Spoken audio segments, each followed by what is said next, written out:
Christian Pordesching, lieutenant dans l'armée allemande, était le fils d'horticulteurs allemands domiciliés à Bray. Il était étudiant en architecture et écrivait très souvent à sa sœur Anna, celle de ses 3 sœurs avec laquelle il avait le plus d'atomes crochus. Dans cette lettre datée du 24 et 25 février 1916, il relate les conditions de vie des soldats, qu'ils soient allemands ou français. Il fut tué sur le front le 20 avril 1917, il avait 24 ans. Ma chère Anna, je reçus hier ton colis avec la marmelade et aujourd'hui celui avec les oranges et l'œuf. Comme d'habitude, j'ai été content au plus haut point. C'était l'unique chose qui m'a été apportée par la poste ce jour, car honteusement, on espère quotidiennement recevoir quelque chose. Les gourmandises que je préfère sont tout d'abord les biscuits et les cakes. Puis ensuite, le chocolat, le marzipan, le miel, les oranges et les bonbons acidulés. Aujourd'hui, je te joins à ma lettre 4 marques. J'ai envoyé à la maison des photos. Vas-y pour les voir. Falbuche se porte bien, ainsi que les autres bons hommes. Tu me demandes ce que nous mangeons. Dans la semaine, en moyenne, 2 fois de la soupe au pois à la couenne de lard, 2 fois du bouillon de riz sucré, 1 fois des haricots verts et 1 fois de la soupe de riz avec de la viande de bœuf. On mange à même le couvercle de notre casserole de fer. J'ai toujours dans ma poche ma cuillère juste échillée à l'aide de papier. Tous les 8 jours, je dors 1 fois sans mes bottes. Tous les 10 jours, je change de chaussettes. Et je reçois ma solde de 5 marques 30. Je dors toujours habillé, les pieds enfoncés dans un sac, le manteau par-dessus, puis recouvert d'une couverture de laine où je m'enfouis entièrement dessous. Pour nous asseoir, nous avons au mieux une caisse, mais le plus souvent rien du tout. Nous nous asseyons par terre sur la paille. Dans notre groupe, nous allons chercher notre café dans une batterie de cuisine française. C'est très grand et chacun se sert lui-même avec sa tasse souillée. Personne n'a peur de la crasse. On s'y est habitué, on rince, on boit et on se lave dans l'eau des tranchées. Mon bonnet à l'intérieur a l'air d'une caisse de charbon et des nuages de poussière sortent de mon uniforme. Je ne peux me laver que tous les 2 jours. Tu devrais voir nos latrines. Elles sont à mourir de rire. Un simple tronc de boulot où l'on est aligné derrière contre derrière et qui offre du chemin principal une belle vue. Nous avons eu si peu de pain cette semaine que la plupart ont déjà mangé leurs biscuits de secours. Si tu veux en savoir davantage, tu n'as qu'à me demander des détails. Tu peux sûrement t'expliquer ma mauvaise écriture. Assieds-toi donc par terre, mets un livre sur lequel tu peux écrire sur tes cuisses et pose entre tes genoux une bouteille avec une faible lumière. À présent, je vais cesser mon bavardage. Je vais récupérer car je suis ex-chef de service de nuit. Demain, vers 11h30, il y aura encore des gentilles nouvelles pour toi, en grande amitié à sa fidèle sœur qui prend soin de lui, Christian. Amitié à Heinz et à Clochette.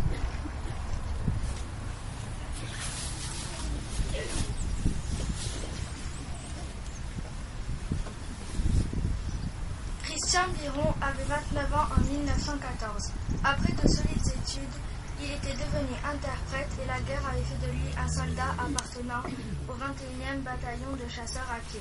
Ses parents étaient d'origine auvergnate et exerçaient une activité de grossiste en produits laitiers dans la région parisienne. Gaston était le seul frère de 6 sœurs, Berthe, Hélène, Blanche, Marguerite, Madeleine et Marie. Gaston ne cessait d'écrire à sa mère et à sa famille qui apprirent sa disparition à la fin de l'été 1916. 6 septembre 1916, mercredi soir. Ma chère mère, je t'envoie quelques lignes des tranchées où nous sommes depuis dimanche soir. De la boue jusqu'à la ceinture, bombardement continuel. Toutes les tranchées s'effondrent et c'est intenable. Nous montons ce soir en première ligne, mais je ne sais pas comment cela va se passer. C'est épouvantable. Nous avons déjà des tués et des blessés, et nous avons encore 2 jours à y rester. Je donnerai cher pour être loin d'ici. Enfin, espérons quand même. Adieu et une foule de baisers de ton fils qui te chérit. Gaston. Blessé le 8 septembre 1916, 2 jours après avoir écrit cette lettre, il mourut de ses blessures le 11 septembre 1916 à l'hôpital de Chartres.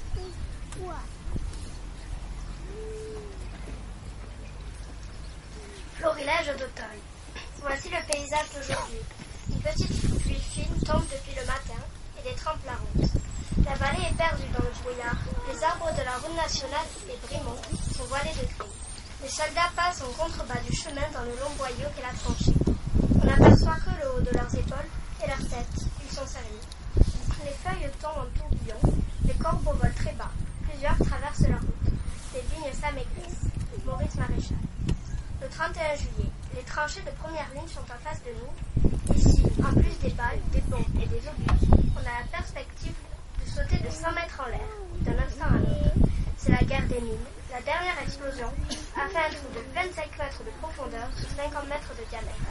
Inutile de te dire ce que sont devenus ceux qui se trouvaient dans le réseau. Pierre Roulier.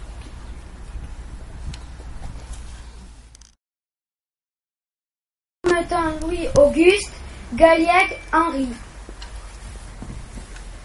Azema Jacques, Manelf Philippe, Rouja Pierre, Rouja Jean-Marie, Monville Bertrand,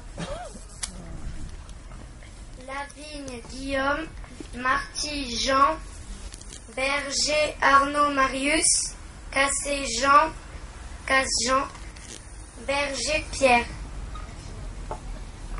Escouboué François, Babi Paul, Rive Sylvain, Dejean Jean-Marie, Espartiel Ludovic.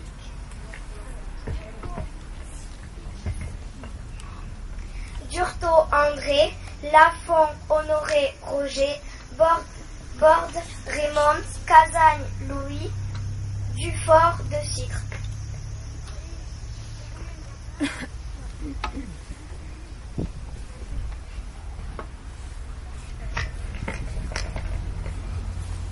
Germier Bernard, Sartreux Jean, Duchamp Adrien, Trébeau Antonin, Desgilles François, Arquet Germain, Lacroix Louis, Auriol François, Praviel Louis Ernest, Rodez Paul, Manginou Gabriel, Dufour Jean-Baptiste, Sagansan Adrien, Esquirol Antonin, Pugy B. Paul.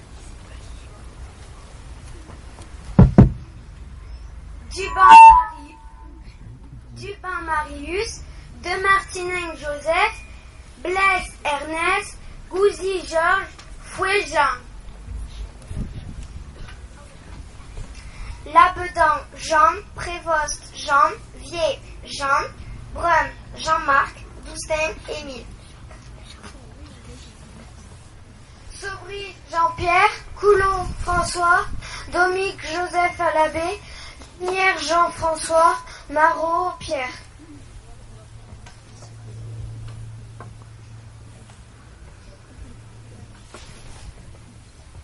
Gerveille Théophile, Pelissier Edmond, Saint-Germier François, Dupré Jules, Bourrel François. Tous morts pour la France.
Je vous remercie.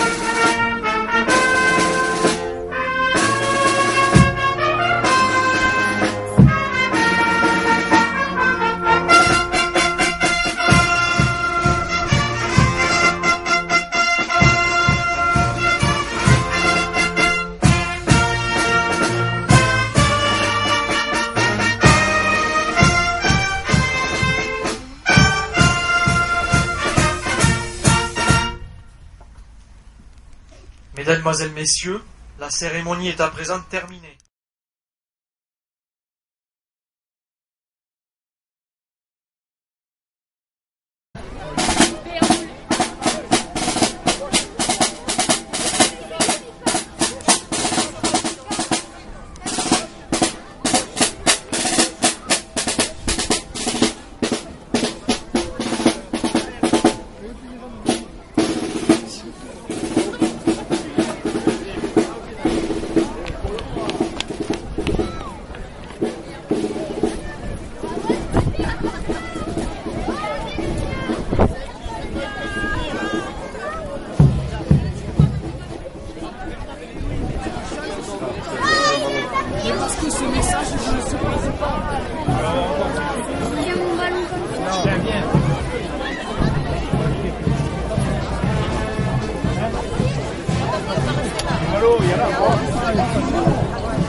Mathis et Sacha.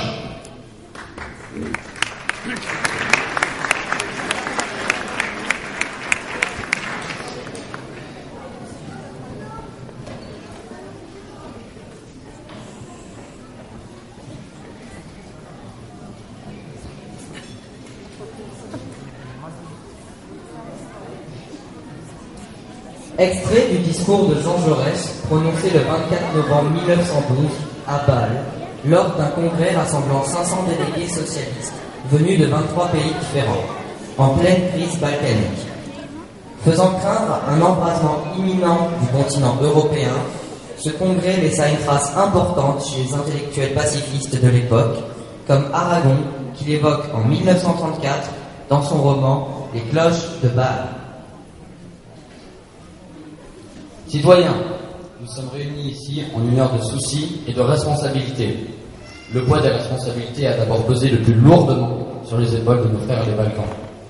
Mais, finalement, cette responsabilité inouïe pèse sur l'international tout entière. D'abord, à cause de notre solidarité, et ensuite, parce que nous devons empêcher que le conflit s'étende, qu'il dégénère en incendie et que les flammes enveloppent tous les travailleurs d'Europe. Empêcher cela, c'est le devoir de tous les travailleurs du monde. Il ne s'agit pas d'une question nationale, mais d'une question internationale. Dans tous les pays, il y a des courants contraires. Les uns sont contre la paix, les autres sont contre la guerre. La balance du destin oscille entre les mains des gouvernements. Mais, subitement, le vertige peut saisir ceux qui hésitent encore. C'est pourquoi, nous, les travailleurs et les socialistes de tous les pays, nous devons rendre la guerre impossible en jetant notre force dans la balance de la paix. Oh, je l'espère, nous ne serons pas seuls pour livrer ce combat. Ici, à Bâle, les chrétiens nous auront ouvert leur cathédrale. Notre but répond à leur pensée et à leur volonté, maintenir la paix. Mais puissent tous les chrétiens qui suivent encore sérieusement les paroles de leur maître nourrir le même espoir que nous, et s'opposeront avec nous à ce que les peuples soient saisis par les griffes du démon de la guerre. Nous avons été reçus dans cette église au son des cloches qui me parut tout à l'heure comme un appel à la réconciliation générale. Mais il ne suffit pas qu'il y ait ici et là, dispersée et hésitante, une bonne volonté pour la lutte. Il nous faut l'unité de volonté et d'action du prolétariat militant et organisé. L'heure est sérieuse et tragique. Plus le péril se précise, plus les menaces approchent, et plus urgente devient la question que le prolétariat nous pose. Non, se pose à lui-même. Si la chose monstrueuse est vraiment là, s'il sera effectivement nécessaire de marcher pour assassiner ses frères, que ferons-nous pour échapper à cette épouvante? Nous ne pouvons répondre à cette question dictée par l'effroi. Attendu que nous prescrivons un mouvement déterminé pour une heure déterminée. Quand les nuages s'accumulent, quand les vagues se soulèvent, le marin ne peut prédire les mesures déterminées à prendre pour chaque instant. Mais l'international doit veiller à faire pénétrer partout sa parole de paix, à déployer partout son action légale ou révolutionnaire qui empêchera la guerre, ou sinon à demander des comptes aux criminels qui en seront les fauteurs. La pensée et la paix remplissent toutes les têtes, et si les gouvernements sont indécis et hésitants, nous devons mettre en œuvre l'action prolétarienne. C'est là l'œuvre de ce congrès. Il n'y en a pas de plus noble. Déjà tant de pensées, déjà tant d'espoirs se sont élevés vers cette voûte. Mais quelque haut que puissent être envolés ces rêves, il ne peut rien y avoir de plus sublime que la volonté de faire vivre la justice et la paix. Nous penserons à ces mots qu'un Allemand a prononcés récemment. Les gouvernements réfléchiront que s'ils amènent le danger de la guerre.